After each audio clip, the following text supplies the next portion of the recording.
Visual effects are getting so good these days that you don't even need actors anymore. Unfortunately, Hollywood has figured this out as well and are actually trying to bring back actors from the dead by CGing them thanks to their family estates. Yeah, that's a problem.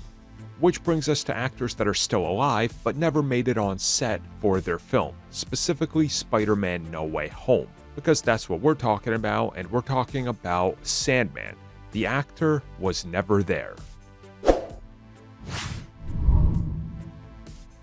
So this news came at us directly from the Spider-Man No Way Home visual effects supervisor, Kelly Port, who was talking to before and afters in regards to Spider-Man No Way Home and how much just went into creating all those different effects and bringing the whole world and multiple different continuities together.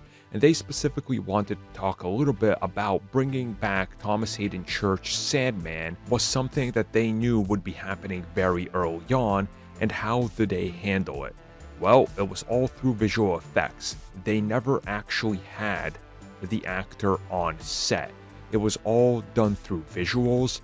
They could manipulate his size, what he looked like, how he was moving around, everything, and they would just need his voice. And of course, at the end of the film, we do briefly see him, but as we've talked about that, I believe in the CBC podcast, that was actually just archived footage and old footage from the old film that they cut him out of and inserted him into the scene. So he literally was never there, and they were able to achieve everything they wanted, including the face and everything, just through CG and reference. Now, of course, as technology tends to improve at a very rapid pace, this is becoming more and more common, and we're starting to see AI learning sort of become a new norm, and they could honestly, years from now, just analyze an actor's face through multiple films or their entire catalog and perfectly recreate them one-to-one, and you would never know. And I think, despite Spider-Man No Way Home being a film that I love, there was a few issues there with the CG that you could definitely tell, and I think Sandman was one of those just because of how do you convey a sand dude walking around, specifically if it's not the actor the entire time. And you could see that they had to obviously make some visual cuts on what they were able to pull off due to various factors around the globe and what they were doing, but ultimately they can now do it without actors, and that's kind of the big takeaway for me here.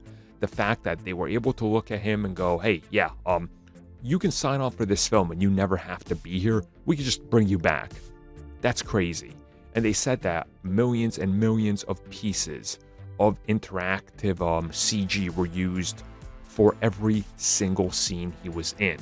Because again, that's what you have to do. It's like a particle-based system.